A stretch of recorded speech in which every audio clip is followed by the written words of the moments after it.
What does worship mean? Worship means ascribing worth, very simply. Worship means ascribing worth. And so these guys fall to the ground. So here's how they worship. They're falling to the ground. I'm feeling really silly right now. It's hard for me to look cool like this. But as you're looking at this, think about this. Who's the lesser and who's the greater? Well, it's hard for me to be the greater right here, right? But when we worship the Lord, what we're saying is, Lord, I'm laying down in front of you because I'm the lesser and you are the greater. So what you'll see in Scripture is it'll talk about being prostrate before the Lord. Or some will say that they'll kneel before the Lord. So if Bernie comes to my house and I put you in the best chair in my house and then I'm before you and I'm like this, who's the lesser and who's the greater, right? There's also when worship talks about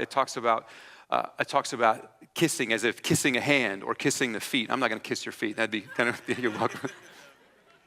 But if I was to kiss your feet or kiss your hand, there would be no question in the world about who's the greater and who's the lesser, right?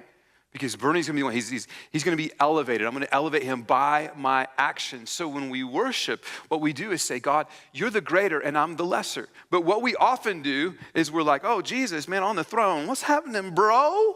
What's happening? Jesus, you know, me and Jesus just kind of got our thing happening. And like, we're going to co-lead. Like we're going to co-lead. Like I want you to co-lead my life, Jesus. That's the way we approach him a lot. Hey, I want you to come into my life and I want you to fix my problems, but you know, we're kind of do it together. That's what we're going to do. And Jesus is like, I'm not really interested in that.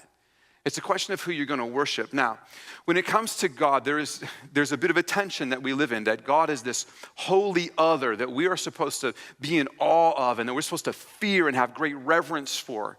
Then there's the other side that like Jesus is just the guy that I go out and have coffee with. He's my best buddy. He's my chum. Right? And I'm like, well, you got to be really careful with, now Jesus wants to be our friend, and he wants us to approach him, but there's only room for one person on the throne of my life. And what we often do is I'll try to co-lead, but then if Jesus says things that I don't want him to say, I'm like, come on, you know Jesus, I mean, maybe we could kind of, I don't know, like just, like, and then who's running my life, right? Thank you very much, Bernie. So maybe worship is as simple as this, as answering the question like, who's on the chair in your life? Like, who's the one that you're gonna take prominence in your life?